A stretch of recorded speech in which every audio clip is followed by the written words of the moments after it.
The Falcons don't just need wins this year. They need salvation, because what's coming isn't just another football season. It's a final verdict. Inside the walls of the Atlanta Falcons front office, the pressure is suffocating.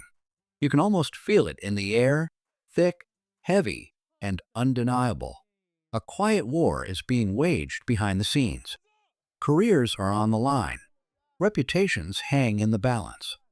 And for one man in particular, the general manager, every decision made from this point forward could either resurrect his legacy or end it. The Falcons aren't desperate for a wide receiver. On paper, they've got the pieces. Drake London, their towering WR1 with hands like glue. Darnell Mooney, quick and slippery. Ray McLeod, who exceeded expectations last season with his grit and energy. And then there's Kyle Pitts, a once-hyped unicorn now at a critical crossroads in his career. But here's the truth. None of it matters if Michael Penix Jr. doesn't succeed. Atlanta's front office knows what's at stake. They rolled the dice by giving Kirk Cousins a massive deal, and then shocked everyone by drafting a quarterback in the top 10 anyway. That kind of move either makes you a genius or gets you fired. So now, imagine you're in that seat. The phone rings. Word leaks that a top-tier wide receiver might be quietly available. Not officially on the block, but not off limits either. You're staring at your quarterback room, your offense, your future. And the window's closing fast. What do? You make the call. Not because you're desperate, but because you can't afford to be wrong again. And that's where the names start to surface.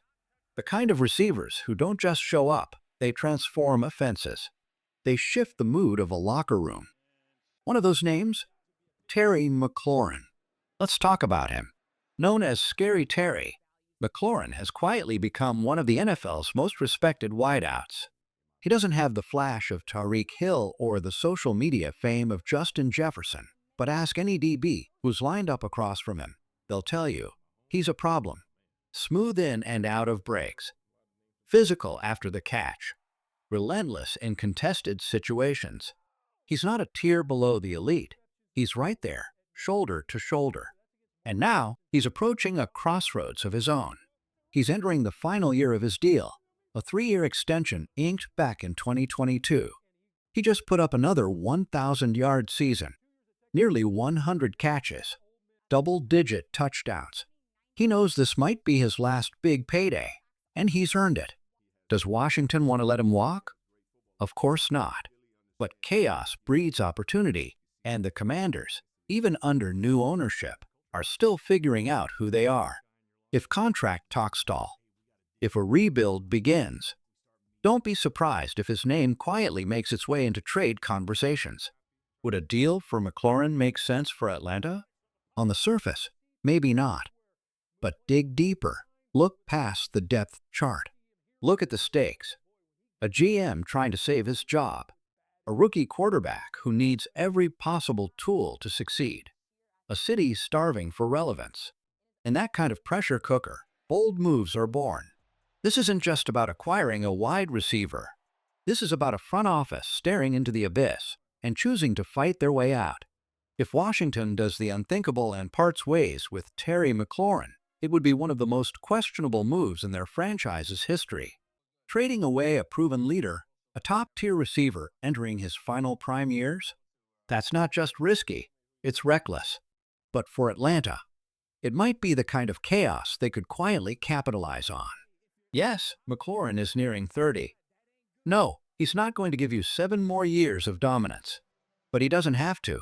What he brings to the field for the next 3 or 4 seasons could be exactly what this young Falcons offense needs to take flight.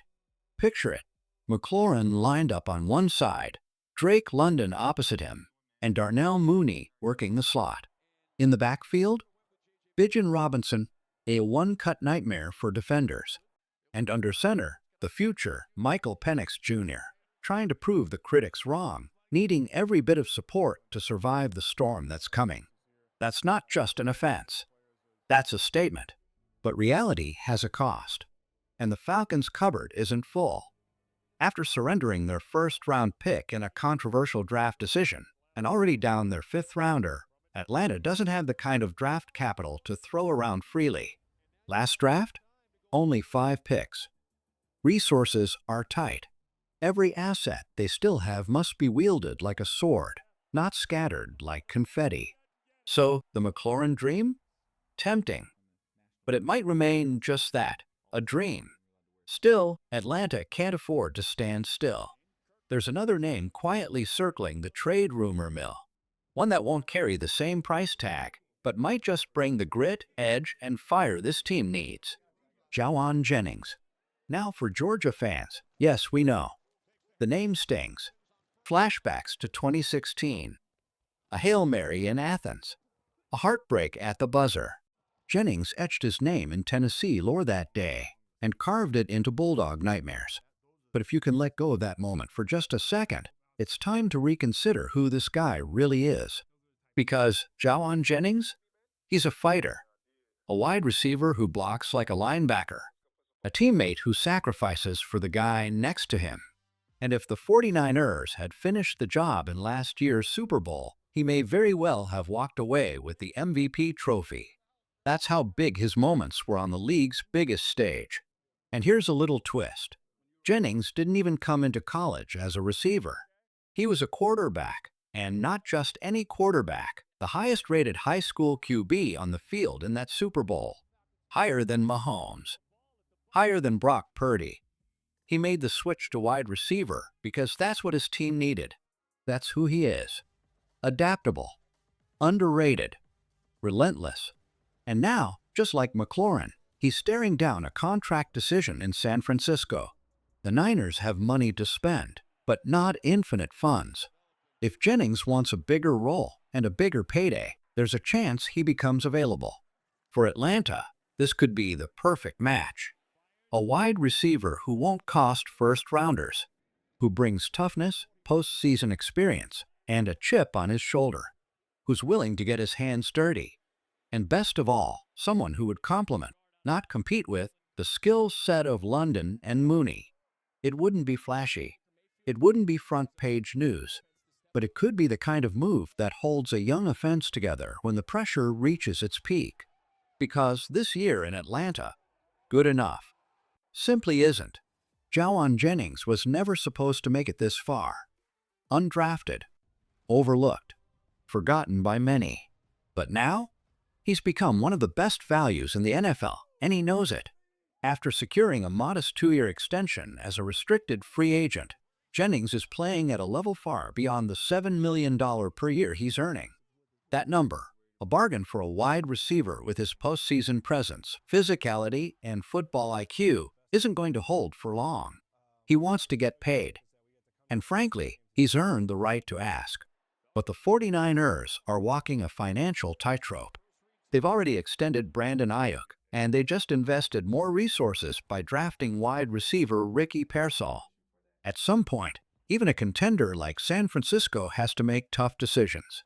When the cap gets tight and priorities shift, you can't always keep every warrior, no matter how valuable they are in the trenches.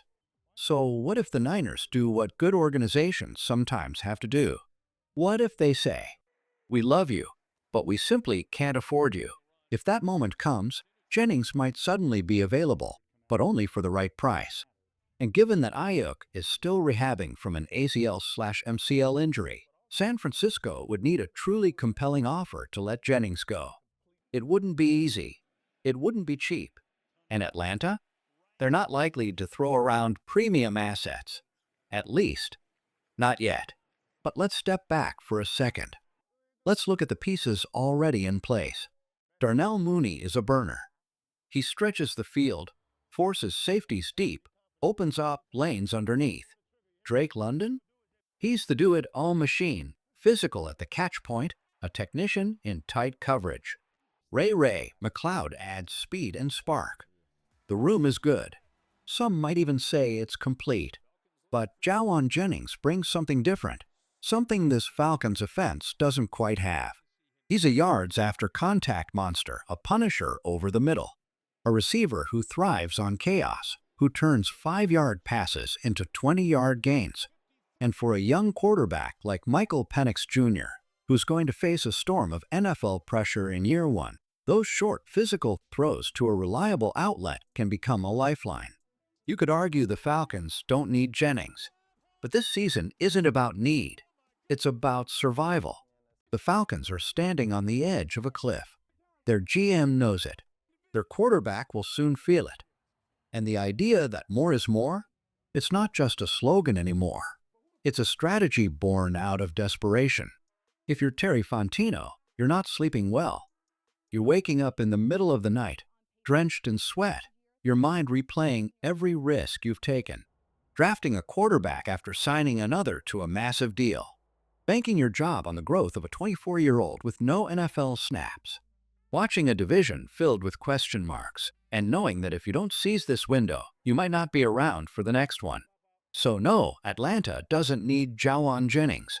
But in the coldest moments of a high-stakes season, when your quarterback is battered, the game is tight, and you need a third-down conversion to keep your dream alive. It's players like Jennings who change everything. Sometimes, the smartest move isn't what the spreadsheet says.